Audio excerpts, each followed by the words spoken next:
In our Sunrise Smart Start this morning, a house destroyed after a fire in Spencerport. It happened on Whittier Road around 3 o'clock this morning. We have viewer footage. You see it here. Heavy flames seen coming from the roof of that two-story home. We are told 3 people did get out safely, though 2 cats are missing. We will follow this story as it develops on the air and online.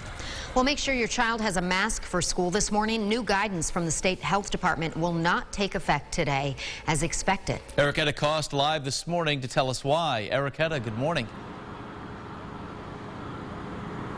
Good morning. Mark and Leah, superintendents all over Monroe County sent letters to families last night saying masks are still on in the classroom after a lot of people misinterpreted a letter sent to the CDC from the New York State Health Commissioner. The letter says students would no longer have to bring masks to class starting today, but on Sunday night the state education department says this would not mean any changes taken into effect Monday. The letter was simply to get a response from the CDC. The letter addressed what they call contradicting guidance from the CDC on schools and summer camps and said they plan on aligning the two unless science suggests they shouldn't. But again, nothing will happen until a response from the CDC. Here's part of the department's statement released yesterday. The intent was to obtain a response from the CDC regarding differing standards for summer camps and schools. It has not changed any existing arrangements. Schools should continue to operate under their existing procedures until further notice. So if you are heading out the door with your child this morning, what you need to know is you will have to bring that mask for now. In Brighton, Erica Cost, News 8. All right, Erica, thank you so much for clearing that up. Many schools like Brighton, by the way, have done away with masking requirements for outdoor settings. And we have that guidance posted on our website as well at rochesterfirst.com.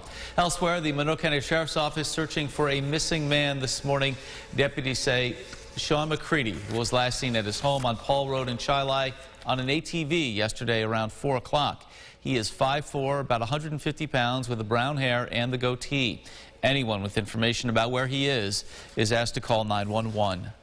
Well, the tactics of the Rochester Police Department are under fire once again after a man was taken into custody on Remington Street. This was Saturday.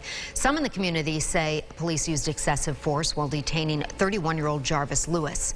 In videos obtained by News 8, a large crowd is seen gathering during the incident. According to police, Lewis was wanted on multiple felony charges. Police say he began to struggle and had a gun at the time of the arrest. As Lewis was taken into custody, another man, 32-year-old Travis Lewis, began fighting with officers. Both men are being charged with resisting arrest, among other charges. We're sick of them just basically doing what they want to do and not answering for not having accountability, because that young man was on the ground. He didn't have to kick him the way that they arrested him if he was a resisting arrest or things like that, but he wasn't. He was already on the ground, and it kind of reminded me of George Floyd. Once again, both men charged with resisting arrest, among other charges. RPD Chief Cynthia Harriet Sullivan has directed an internal review of the incident and says the department will release preliminary body-worn camera footage within 72 hours of that incident. Well, a man is in the hospital this morning after being T-boned on a motorcycle overnight. Police say a 16-year-old and 30-year-old were traveling at the intersection of Norton Street and North Goodman in Rochester when they were struck around 1 a.m. Officers say that 30-year-old was sent to the hospital with non-life-threatening injuries. The driver of the car did remain at the scene waiting for emergency crews.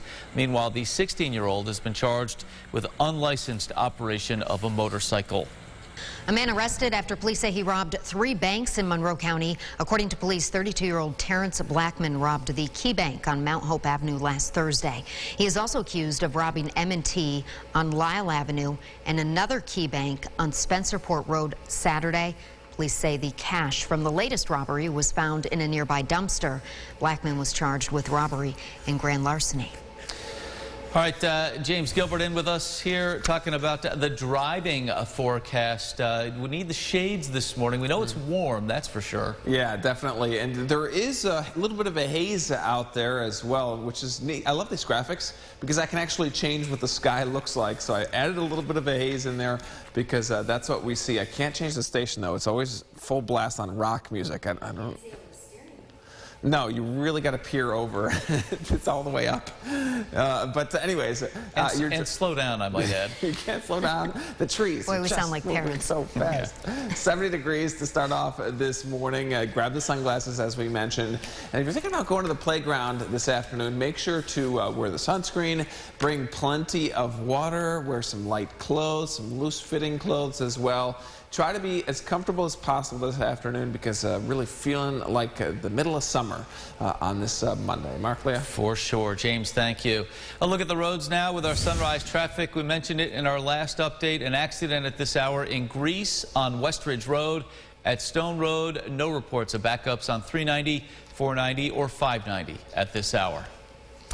To our Family First segment on this Monday, doctors say it is important to keep an eye out for ticks, especially this time of year. They can be dangerous to you and your pets and cause Lyme disease.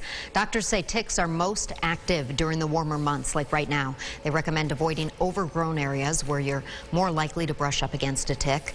If you do spend a lot of time outdoors, they recommend you wear long sleeves, pants, and insect repellent containing DEET. Dr. Scott Allen with Rochester Regional Health says you can also soak your clothing and shoes with repellent. There's always a chance that whatever you're trying to do doesn't work out, but I'm pretty sure if you were to take your pants, tuck them into your socks, with your pants treated with permethrin, as well as your shoes treated with permethrin, and you check yourself over before you get home, and then you check yourself over after you get home, and you take a shower after you get home, it's pretty unlikely that you'll get a tick bite. Right, he says generally they're going to be in a place where you're less likely to find them, like your groin, armpits, and behind your ears.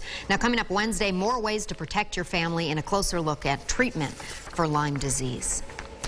All right, to Washington now. The federal government warning companies not to pay a ransom in response to a ransomware attack. This comes this year, including the most recent one on the country's food supply. Washington correspondent Rashad Hudson has more.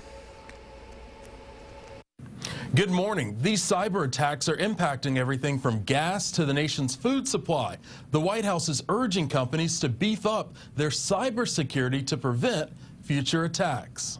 This is the reality, and we should assume, and businesses should assume, that these attacks are here to stay, and if anything, will intensify. Commerce Secretary Gina Raimondo is urging companies to do more to protect themselves from cyber attacks. This year alone, hackers have targeted some of the nation's largest companies, impacting things like gas and now food. Some very simple steps like two-factor authentication, having proper backups and backup technology can be enormously helpful. On Capitol Hill, this is something lawmakers are monitoring closely. Virginia Democratic Senator Mark Warner wants legislation requiring companies to report to the government if they've been hacked.